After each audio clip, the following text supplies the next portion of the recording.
नमस्कार मंडळी, स्वागत आहे तुमचं माझ्या नवीन रेसिपीमध्ये। आज आपण बनवणार आहोत कुड्याच्या शेंगांची भाजी। ह्या आता गावच्या कुड्याच्या शेंगा आहेत। आपण फुलांची पण भाजी बनवतो ह्याची आणि शेंगाची पण। त्याला शेंगा लागतात। पावसाळा सुरू झाला की अशा कोवळ्या शेंगा मिळतात। हे बघा अशा मस्त कोवळे आहेत। मग नंतर थोड्या दिवसांनी जुलै महिन्यात त्या जून होतात।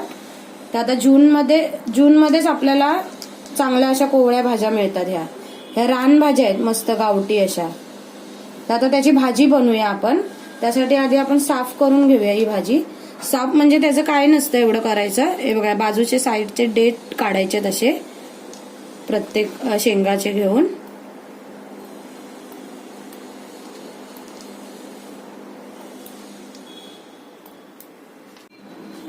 अशा मी आता सगळ्या भाज्यांचे देठ काढून घेते व्यवस्थित। हे बघा दोन्ही साईडचे देठ आपल्याला काढायचे आणि असं त्या भाजीला चीक असतो थोडासा। बघा हा सफेद कलरचा।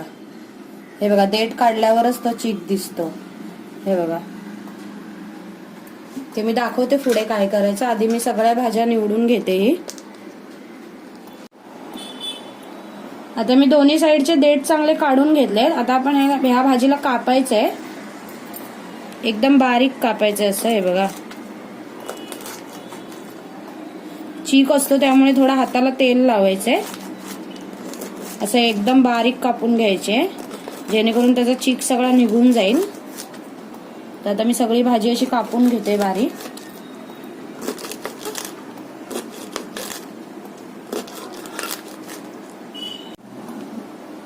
अशा प्रकारे मी भाजी अशी कापून घेतली बारीक। हे बघा तुम्ही बघू शकता। हे बघा आता मी इथे गरम पाणी उकळत ठेवलंय टोपामध्ये। आता त्यामध्ये थोडं आपण तेल घालणार आहोत, त्याचा चीक टोपाला लागू नये म्हणून थोडंसंच टाकलंय तेल। आता ही भाजी त्यामध्ये घालायची आपल्याला आणि थोडीशी एक उकळी काढून घ्यायची जेणेकरून त्याचा चीक सगळा निघून जाईल पाण्याबरोबर। जास्त पण उकळवायची नाही आपल्याला ही भाजी।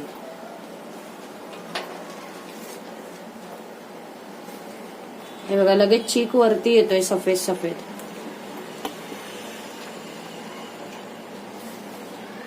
आता एक उकळी आपण आणूयात त्या भाजीला आणि मग गॅस बंद करूया।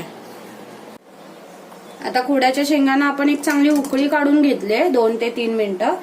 आता आपण हे गाळून घेऊयात गॅस बंद करून। हे बघा चांगलं व्हाईट पाणी आलंय म्हणजे तो चीक आहे सगळा तो निघून जायला हवा सगळा। आता आपण गाळून घेऊया। शिजवायची नाही आपल्याला भाजी, फक्त पाणी उकळून घ्यायचंय ते। भाजी आपण फोडणीला घालून शिजवणार आहे चांगली।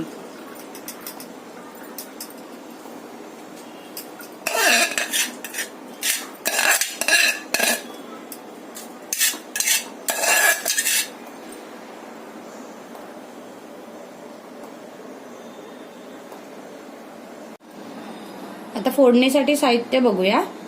ही लसूण घेतले 4 पाकळ्या ठेचून घेतलीये। 2 मोठे कांदे चिरून घेतले। हा गरम मसाला आहे, ही राई आहे, जिरं आहे, थोडं हळद घेतलीये, आपला लाल मालवणी मसाला आहे, मीठ आहे आणि ही मी चण्याची डाळ 1 तास आधी भिजत टाकली होती ती आहे, भिजत घातली आहे। बघा चांगली मऊ भिजली आहे मस्त। आता आपण फोडणीला घालूयात भाजी। आता पॅन मध्ये तेल तापत ठेवूया। 2 ते 3 चमचे तेल घेतलंय मी। आता तेल चांगलं तापलंय त्यामध्ये आता राई घालूयात थोडी, थोडंसं जिरं घालूयात। आता जिरं आणि राई चांगलं तडतडू दे। आता त्यामध्ये आपण लसूण घालूया आणि आता थोडीशी फ्राय करून घेऊया आपण।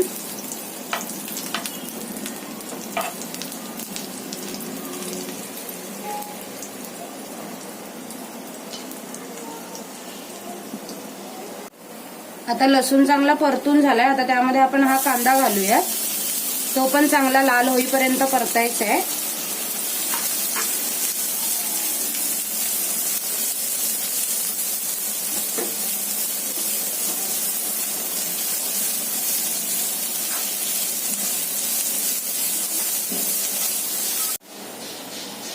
आता कांदा पण चांगला परतून झालाय. आता त्यामध्ये आपण चवीपुरतं मीठ घालूया.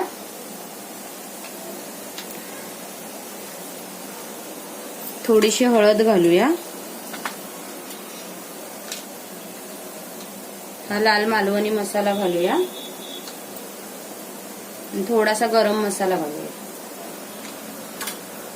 आता हे चांगलं परतून घेऊया एकजीव करून.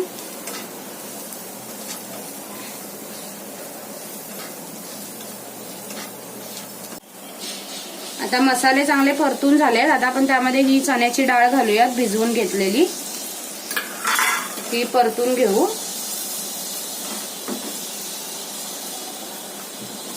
आता त्यामध्ये ही भाजी घालूया. चांगली भाजी गाळली आहे.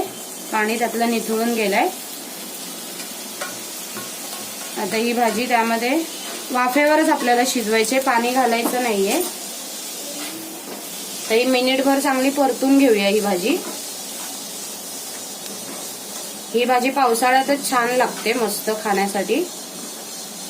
आणि ह्याच्यावर तुम्ही शेवटी ओलं खोबरं पण घालू शकता.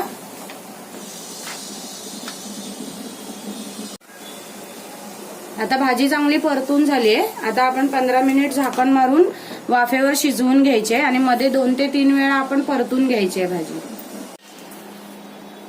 तर भाजी मी एकदा 5 मिनिटांनी मगाशी परतून घेतली होती.